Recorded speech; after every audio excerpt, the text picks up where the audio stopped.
네, 이번에는 현장 특파원 리포트 시간입니다. 한국경제신문의 정인설 워싱턴 특파원 연결해 보겠습니다. 안녕하십니까? 안녕하세요. 네, 미국 정부가 중국을 겨냥한 태양광 패널 관세 조치를 4년간 연장하겠다고 밝혔는데요. 이를 두고 반쪽 조치다라는 평가가 나오고 있습니다. 그 이유가 무엇입니까? 일부는 맞고 일부에 대해서는 오히려 중국에 대해서 문을 더 열었기 때문에 그런 비판이 나오고 있는데요. 구체적으로 설명을 드리면 태양광 패널에 대한 관세는 도널드 트럼프 행정부 때 중국산 패널을 견제하기 위해서 30%의 고율 관세를 수입산 패널에 매기면서 시작이 됐습니다. 값싼 중국산 때문에 미국 산업에 피해를 입힌다는 논리로 미국 무역법 201조에 근거한 세이프가드를 발동시킨 건데요. 단 관세율은 부과 기간 중인 4년 동안 점진적으로 15%까지 낮춰왔습니다.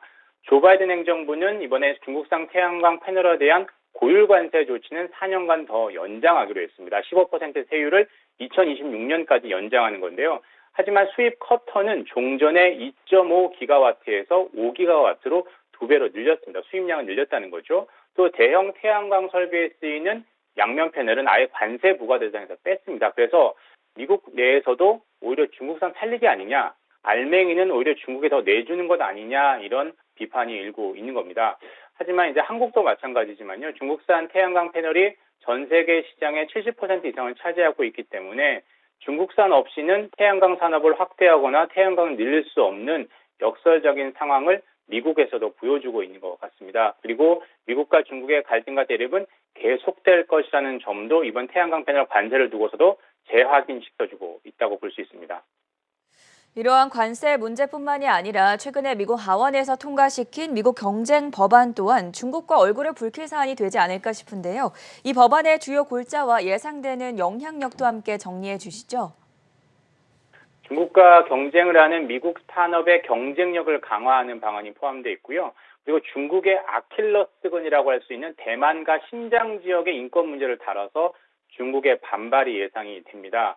미국 하원은 지난 4일에 대중국 정책과 관련한 거의 모든 내용을 포함한 미국 경쟁 법안을 찬성 222표 대 반대 210표로 통과를 시켰습니다. 앞서 지난해 11월에 미국 상원도 비슷한 내용의 법안을 통과시킨 바 있어서 상하원이 최종 입법을 위해서는 병합 심의를 하고 후속 표결을 하게 됩니다.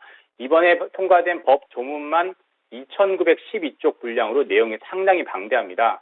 첨단 기술에 대한 대대적인 투자 내용을 일단 담고 있고요.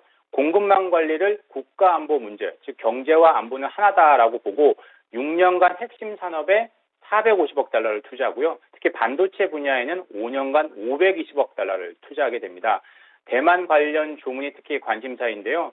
법안에는 미국과 대만 간 양자 동반자 관계를 강화하는 게 목적이다라고 규정을 했습니다. 또 하나의 중국 원칙에 대해선 중화인민공화국, 중국 정부의 대만 정책일 뿐이라고 깎아내렸고요. 특히 대만을 타이베이다, 중화 타이베이다 이렇게 부르지 않고 대만이란 공식 명칭을 부르는 게 미국의 정책 기조다라고 하면서 미국 주재 타이베이 경제문화 대표처도 부적절한 명칭이 있기 때문에 앞으로 미국 국무장관이 대만 대표처로 명칭을 변경하기 위한 협상을 개시하라 이렇게까지 규정을 했습니다.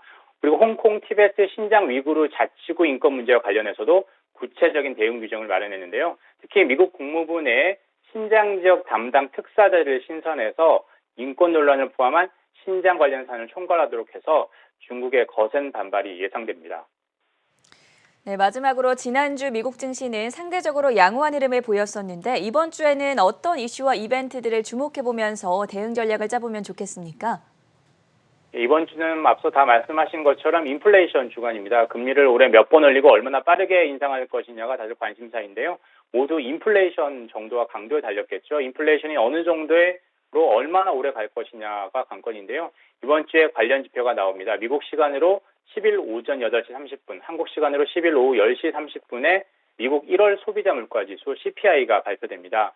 지난해 12월에 미국 CPI가 전년 동기 대비 7% 상승으로 40년 만에 최고치를 기록했는데요. 1월 CPI는 현재 시장에서 7.2에서 7.3% 상승했을 것으로 예상이 되고 있습니다.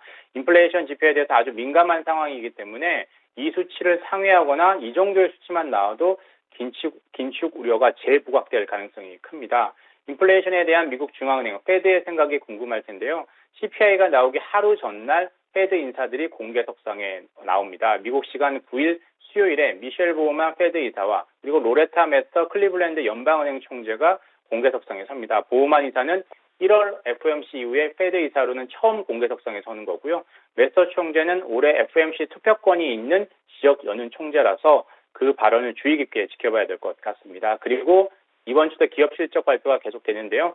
지난주엔 빅테크 실적에 따라 뉴욕 증시가 극심한 변동성을 보였는데 이번 주에는 그 정도의 규모의 기업은 없는 것 같습니다. 하지만 다양한 업종의 기업 실적이 예정되어 있습니다. 8일엔 화이자, 9일엔 디즈니, 우버, 10일엔 코카콜라, 트위터 등의 실적 발표가 투자자들의 관심을 받을 것 같습니다.